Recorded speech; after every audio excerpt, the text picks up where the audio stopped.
Mexico, New Mexico, and Texas. They're very skittish. Their eyesight's wicked good. It's like hunting antelope in the mountains. Is what I likened it to. It's like they weren't there. The only thing you could pick up was their movement. Totally different. Barbary sheep taste like crap. Bighorn sheep taste amazing. Welcome to the Built to Hunt podcast, brought to you by the team of hunt advisors at the Huntin Fool magazine, where we are dedicated to helping our members go on more hunts with better information. Join Huntin Fool today at huntinfool.com. Today on the podcast, we're going to be talking about a great opportunity species. You may know it as the poor man's sheep. You may also know it as the Aoudad, depending on where you're from, or Barbary sheep if you live in Texas or New Mexico and just want to say you're a sheep hunter. Right, Braxton? That's right. We got Braxton and Isaiah and myself here, and we're going to talk about all things Barbary sheep. I will say it is a species we've had some experience with, not a ton, but every year we're finding more and more hunters wanting to go hunt Aoudad because it is such a cool species to hunt, and it's pretty easy to get tags. Find an outfitter. And Semi-easy. It's getting tougher to draw one for sure. A lot tougher. Well, let's talk about that. Let's divide it up and talk about draw versus over the counter versus in the States, out of the States. I did see that this North Africa native species just recently started hunting them in their native range in that northern part of Africa. Definitely not any big ones over there, but you can go to the Libya, Algeria. That one's probably not going to be on your budget-friendly list. That's probably not an opportunity hunt, but that's about the only place that you can hunt them in their native range. So from Morocco over, that's kind of where they lived. Most of them were extirpated, if you will. But thanks to New Mexico and the reintroductions back in the mid-70s, they put those little ponies on a boat and brought them to New Mexico, and here we go. We've got wild, free-ranging Barbary sheep all over the Southwest. Yeah. I think more states need to adopt them and let them loose. Yeah. Here in Utah, there's a couple areas that they would thrive. Yeah, they are definitely awesome and fun to hunt. I think all three of us have hunted them. I drew a tag in New Mexico. Austin and Isaiah went to Old Mexico and hunted them. And then for 2022, Isaiah, myself, and Garth all drew tags in New Mexico. Going back. Yeah, so New Mexico, you can apply for the draw. There's a lot of Barbary sheep. They're super fun to hunt. Tags used to be pretty easy to get, but we are seeing that change, getting very tough in some units to draw a tag. Now, if I want to hunt them on my own, Texas is probably out. Is that fair to say? Without a guide. Yes. Because most people think of Texas, West Texas, when they think of free-ranging Barbary sheep. There's probably quite a few high fences in South Texas, Central Texas that have high fence Barbarys, right? But if you want to hunt free-ranging, live out on the mountains in sheep country, that's going to be far West Texas. Strictly private ranches and guided only. Is that fair to say? Yeah, that's pretty. Yeah, and you know, Texas they're thriving. They're thriving in New Mexico and Texas, but I feel like Texas, those big private ranches, they're able to manage them a little bit better, and that's definitely where that next level ram is coming from. Now, there's a lot of discussion. I know we saw it at the sheep show about what do you do if you have bighorn sheep in the area?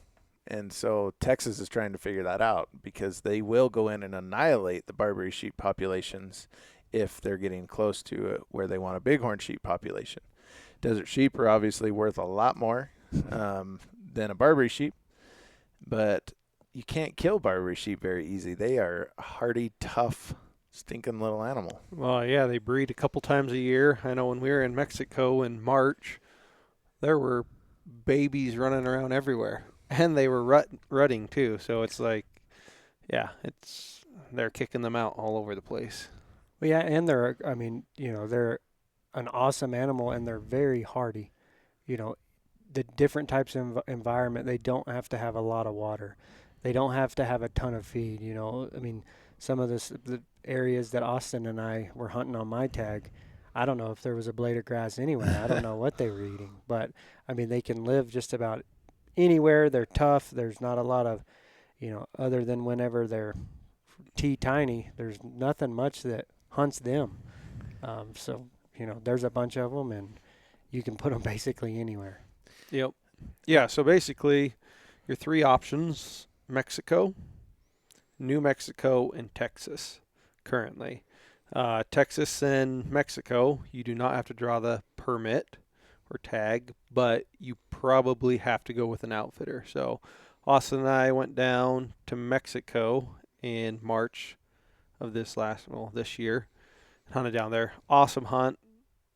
The terrain those suckers live in is absolutely incredible. It's, similar to hunting sheep or mountain goats.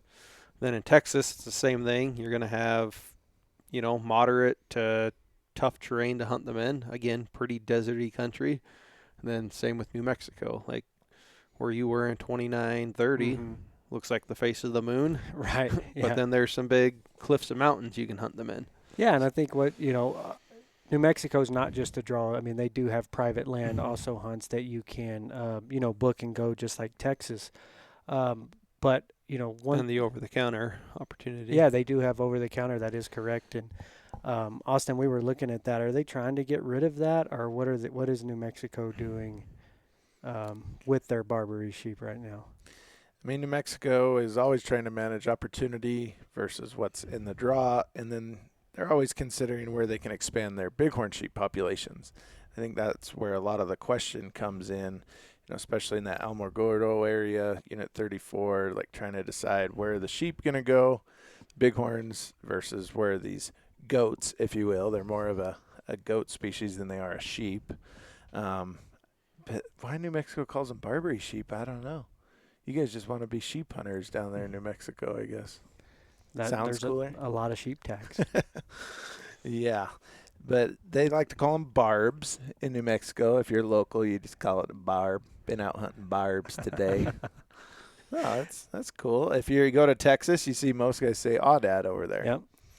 So what is a basic hunt looking like for a guided hunt in West Texas? For just, I want to go, I want to hunt, I've got time in the off season. What's that going to cost?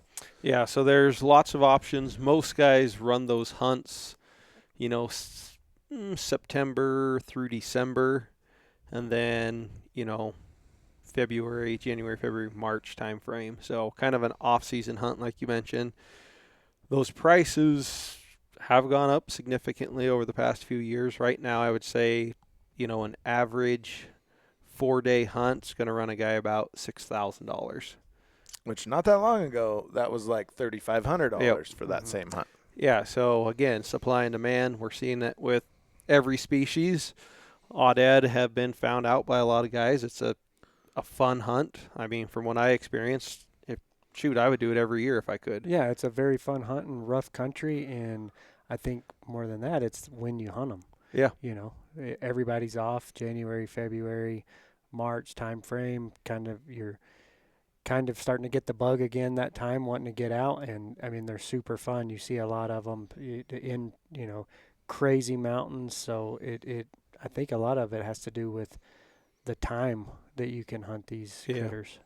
No, and they can hunt them year round, but just due to high temps, you want to hunt them in more of those winter months, or like I know, a lot of guys hunt them in October because that's when they rut, and then again in January, February, they're in the rut again. So those rams kind of come out, and then once the rut's over, like in Mexico this year, we hit the no rut, and it pulled those rams back into their little hiding holes, and we did not see many big sheep. But y'all were seeing a lot of sheep. Yeah. And I think that's what Austin, you and I experienced on my hunt too. Yeah, we saw some big herds. We were glassing tons of sheep. We only had a couple days, and so we were bouncing around to a lot of different areas, and just seeing a ton of sheep, but very few rams. And the rams we did find, they were bachelored back up. So. Now I'll say, as far as hunting style, strategy, and why it's so addicting, what I noticed is outside of 𝗀𝗙cie𝗹𝗹, probably they're one of the hardest animals I've seen to spot and to glass up. 𝗀𝗙cie𝗹𝗹 are tough to see because they're so small and they blend in and they're short, mostly bedded down. But these Aoudad, I swear they can be standing up totally broadside in the sun and you still can't see them. They're very hard. They don't have a white butt. They don't have, any sort of hair discoloration that gives them away. More often than not, it was like looking for shapes. You would see the shape of, their either their chap front line, or you'd see the shape curl of their horn, and not much else out there in the desert is that shape, and so you would catch that. But man, they're tough to see. They're the same color as everything.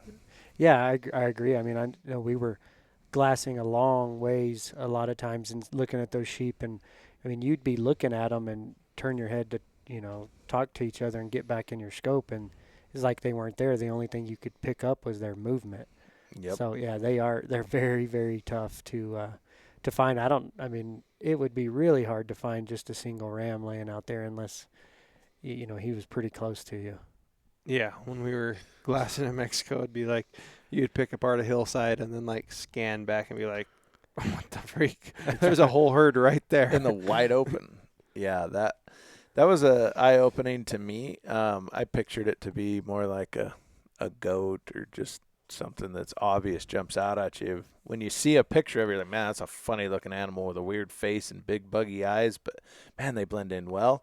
And they've got that extra level sense where I feel like they can hide from you. And they, when goats look at you, it's like they're reading you more than just, I'm going to jump away. No, these goats are like, I'm going to go hide over behind these rocks and lay my head down in the dirt until you walk by. Like, very interesting animals, tough ones to hunt that way. The other part I like that's more like sheep hunting, I love sheep hunting, bighorn sheep or thin horns. But a lot of sheep hunting is based around chasing older class animals. And in our world, bighorn sheep, anything over 8 years old is an old sheep, right? With a lot of them peaking at 10 to 12 years old. But what was interesting about these Barbaries or these Aoudad is they continue to grow. And it's not uncommon on a private place or, in some tough country for them to be 14, 15 years old, the rams. Their bodies keep growing. They just get bigger and bigger. They don't plateau. Their faces get longer. Their eyes get weirder. Their bases get heavier. Like, it's a cool old animal to hunt as they just continually get older. Yeah, I think that's, speaking about their bodies too, I think that's one thing that a lot of people, when they walk up on one, for the first time, they're a lot bigger than what you think they are. They're real big chested, but I mean, they're a good size animal, compared to what they look like looking at them through a spotting scope. Yeah, for sure. They are. What would you liken them to body size? Like a big mule deer? Yeah, they're bigger than a mule deer, I feel like. A big-bodied mule deer buck. Thicker in the chest. Yep. Taller legs. Yeah, they're good size animals. I mean, they're fun when you go up on it. You're like, I just shot something that's got hair everywhere. It stinks like crap, but it's pretty cool looking. Like, their horns have a lot of character. And horn size. What are you looking for in a trophy ram? I mean, it's based off length usually. Obviously they do score them, but when you don't ever hear somebody really say, my ram scored this or that. They say, oh, well, I shot a 27, 28-inch ram, something like that. On the New Mexico stuff, I think 27 to 29 is pretty common in all units over there. And then, some of the better units, they're producing 30 to 32-inch sheep, and then a few that are over that 32 every year. But, your Texas and Mexico, those big private ranches that are really able to get those sheep to their mature age, like Austin was talking about. I mean, they're pretty common 33 to 34-inch rams. Which, it's not all about length. I'll say that. I shot a 27-inch ram and had a blast. I'll tell you one thing. I can't judge them to save my life. Like, the way the curl is, it's so different than judging a bighorn sheep to me. And based on how they're looking at you and how their tips either turn in or flare out And then if they're standing by other sheep, you could be looking at a dwarf or a small-bodied animal and not know it because they grow their horns so fast when they're young, and then it just kind of adds mass and pushes out a little bit. But it takes a long time to get to that 30-inch holy grail, no matter where you are. No, and that's one thing I noticed. First couple days in Mexico, we saw some good rams. And I go, man, that one looks like a shooter.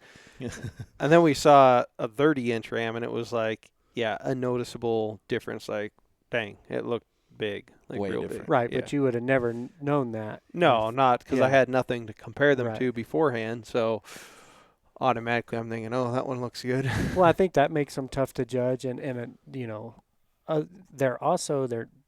they're not like an elk or anything that I've hunted. You could see them in this drainage today, and if you don't get that ram killed, he's most likely not going to be there tomorrow. They just keep moving. Oh, the most nomadic, Yeah. crazy animal. I thought desert sheep were bad at that, where an older animal would just stand up one day and take off walking. But I think these Aoudad are even worse. Well, you can watch them. They're just like if you see, domestic sheep in an alfalfa field.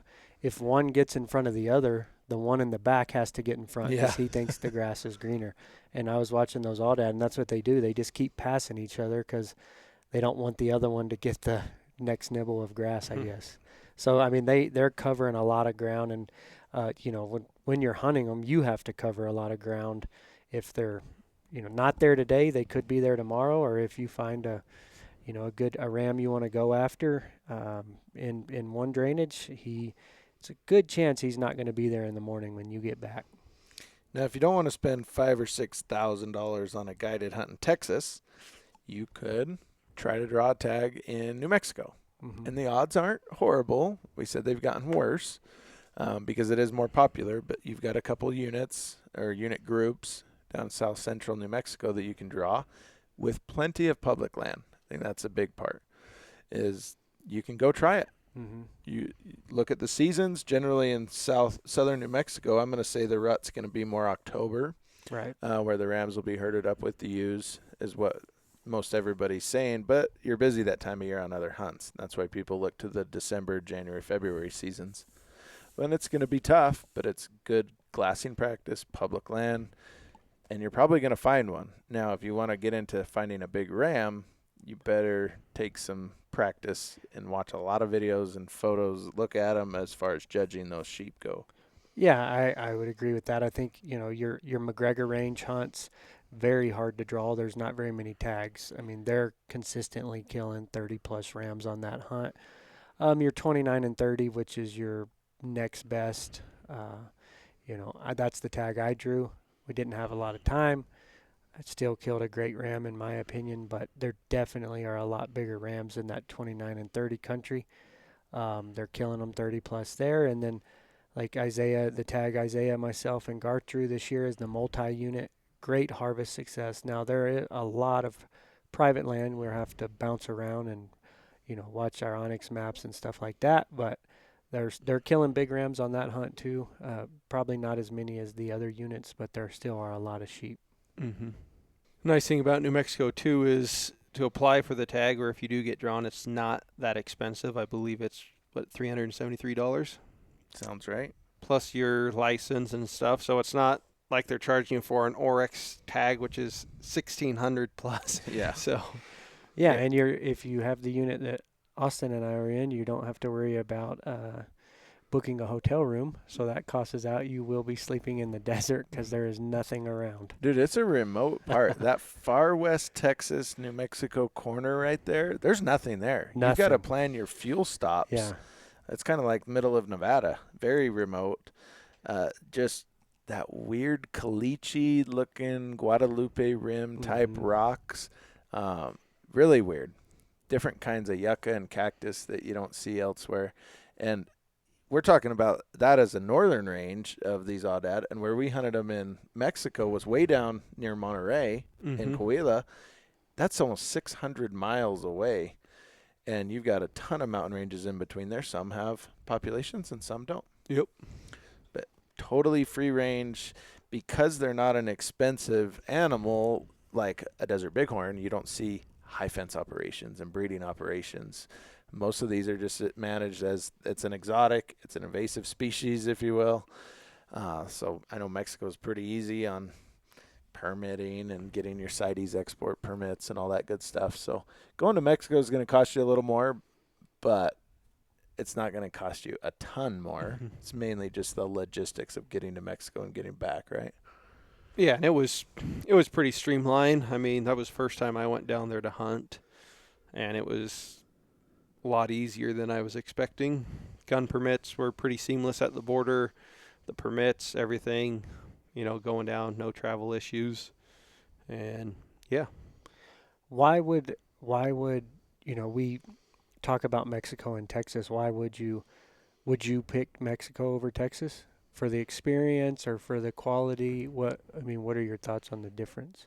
I'd say they're fairly similar. I think you can get a hunt slightly cheaper in Mexico, just the actual hunt cost, but then you're going to make up for it on travel. So right. Right now in Texas, most guys are booked, a year out. Mexico, just because there's not as many people willing or it's as easy to go down. So you might find something a little sooner than you could book there. So, but as far as the hunting, terrain, trophy quality, all those expectations, they're going to be very similar.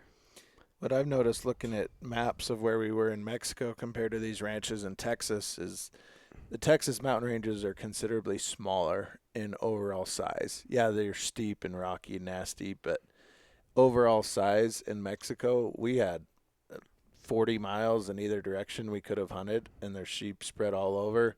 Whereas Texas, most of those ranches, they're big ranches, but most of the sheep populations are isolated to these island mountain ranges, where it may be a smaller area to hunt, if you will. But if they're managing it, depending on who the leasee is of these giant private ranches I wish I owned, it may be managed for trophy, for sure. Austin, hunting both species of them, do they resemble each other, the bighorn and the Barbary? With you being on both species or chasing both species, are they different? Are they the same? Totally different.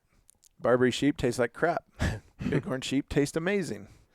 Wonder if it's the tag cost that makes it sweeter. Bighorn sheep definitely are not as skittish, right? So I hunt a lot of thin-horn sheep, Dall sheep. Very difficult to get close to. They rely on their eyesight a lot. Dall sheep hunts are tough. But most people who talk about bighorn sheep hunts, if they're telling you the truth, they're not that tough. Those sheep are not pressured that hard. The hardest part is finding the ram you want to kill. Well, hardest part is getting the tag. Exactly. But after that, yes, it's very much just trying to find the one you want and get them in the right position, whatever it may be, get up to the altitude they're at, what have you. But they're managing for 100% success on most all bighorn sheep hunts. I don't care if it's rocky or desert. You probably are going to have to go out of your way to make it a tough hunt. And Aoudad or Barbary sheep hunts are going to just be inherently tough because they're hard to see. It's hard to – they're very skittish. Their eyesight's wicked good. It's like hunting antelope in the mountains is what I likened it to. You got these giant herds, and you're like, oh, they're everywhere. Well, which one's bigger? I can't tell. Is that one 12 inches or 13 inches like on an antelope? Kind of the same thing on Barbary sheep. You need to see a bunch of bucks together to judge which one's the biggest, and they may flee you at a mile. Right.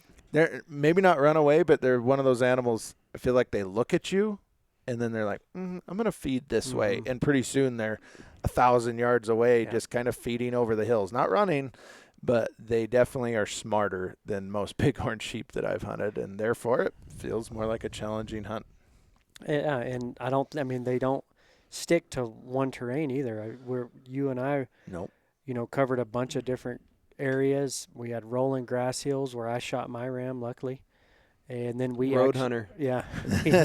we actually hiked to the top, on the Guadalupe Rim there, and found sheep at the very top. So, they could be anywhere.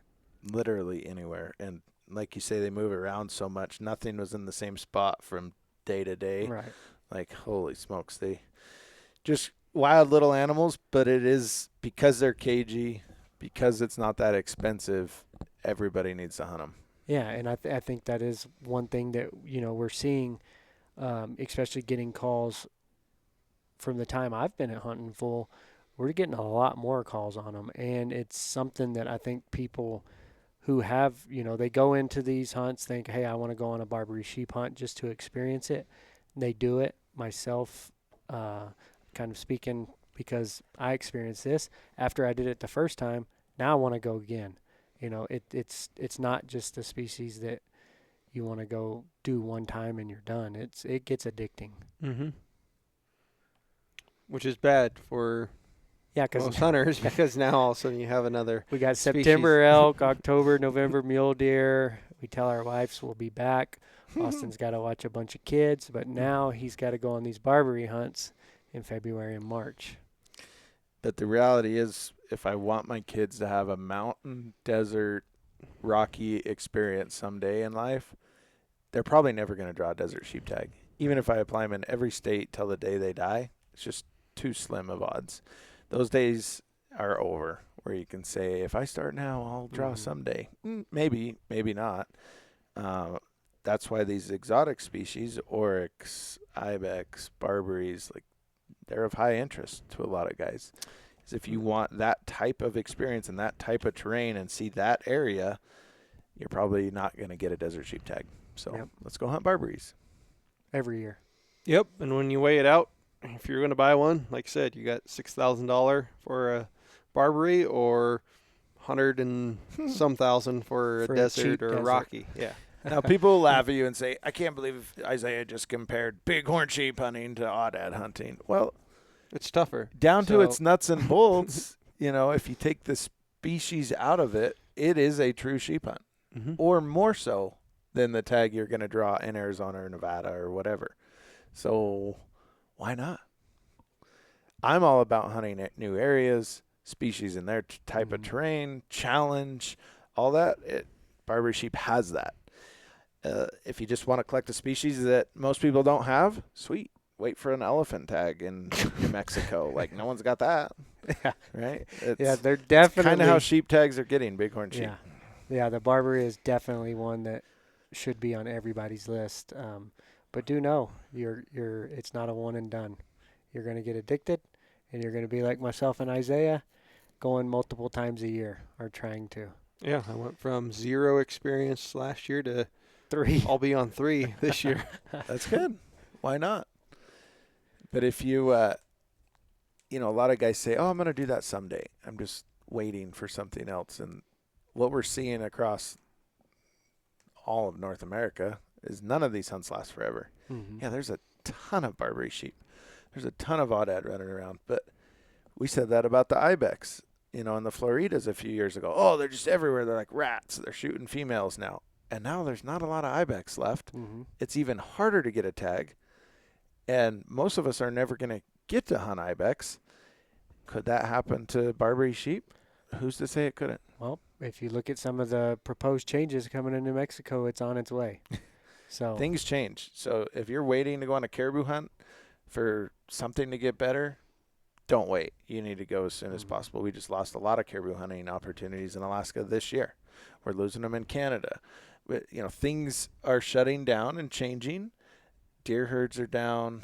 It's just, you need to go sooner than later. I know we preach that a lot, but don't plan so far out that it's not attainable, or don't sit around and wait, because you're probably going to die before you get a bighorn sheep tag.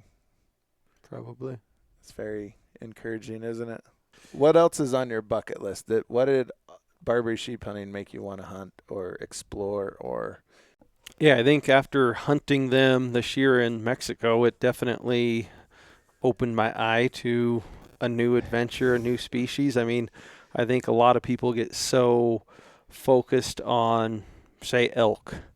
I mean, it's a king of the West. It's what everyone wants to go learn, how to elk hunt, where to elk hunt, e-scout for it. Like, elk is preached everywhere when there's so many opportunities outside of that. Like Aoudad or black bear. I mean, spring bear is becoming a big thing. 5 years ago, no one really spring bear hunted. And now you turn around and, social media is just filled with spring bear pictures. all over it.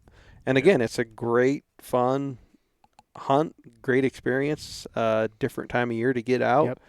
You can check units out. You can check new country out. So there's so many opportunities out there that I think can be explored for, on a good budget. I mean, look at an elk hunt right now. $8,000 to $10,000 is pretty much the average if you want to book a guided elk hunt, where you can do a bear hunt or an Aoudad hunt for under $6,000 and go have a great experience and make great memories. Well, if you want to book a hunt, a guided hunt, definitely give Huntin' Fool Adventures a call. They can line you out with opportunities in New Mexico, Texas, and Old Mexico. And if you want to draw a tag in New Mexico, our Give deadline will Huntin' Fool a be middle of March next year. No points. No, You just totally random. pay for the license fee up front. If you don't draw, they'll refund you most of it back. But there's no reason not to try. You can do a party of how many in New Mexico? 4. 4 people. And you can go on a neat hunt. Because a popular opportunity hunt in December, January was always Arizona over-the-counter deer. And that opportunity is dwindling. So, yes, there's still a chance there, but you need to start looking at these other species if you want to keep hunting in those late fall, early winter months for sure. So thanks for listening today. Definitely give us a call. Check it out online if you have any more questions. And hopefully we'll have some Barbary sheep hunting films coming out soon. Hopefully. Well, I don't know if ours is going to get filmed because Jared Lyle drew a real sheep tag. I A guess you desert would say. sheep tag? Yeah, I mean, why would you film that over Yeah. 1 kill over 3 kills? I mean, he's only waited 20 years. Like, come on. And it's an archery only tag, so the odds are not in his favor. It's like going into the Hunger Games with a stick. I will bring a rifle on my Aoudad hunts. Yeah. Not to say it can be done with a bow. Oh, yeah. For sure. Yeah. And actually, the archery hunts in New Mexico are a lot easier to draw. So if you want to go archery sheep hunting, there you go. That would be tough with how cagey they are, and you're not going to sit water. That's for yeah, but sure. I think it won't. I don't think it'll take you 21 years or whatever, like it took Jared to draw you an archery Hey, sheep don't tag. compare my bighorn sheep to your Barbary sheep again. I think states need to get rid of the deserts and bring in the Aoudad. They could give more tags and more people would draw. And you would have the same Isn't that funny? experience. The coolest, most sought-after species are the ones we don't have any of. That's right. Elk. Everybody wanted an elk tag back in the 60s and 70s. There was no elk. Now there's elk everywhere. Like, what else is next? Now there's no mule deer. We all want mule deer, but you take away most of these species, they're just, that becomes the next Barbary Sheep Foundation. Yeah. Aoudads Unlimited. Like, that would be Aoudad next. Unlimited. If we lost a bunch of them, that's what people care about. Nobody talks about them right now because they're like maggots. They're everywhere. But they're still fun to hunt. Yeah. With that being said, for more information, give us a call.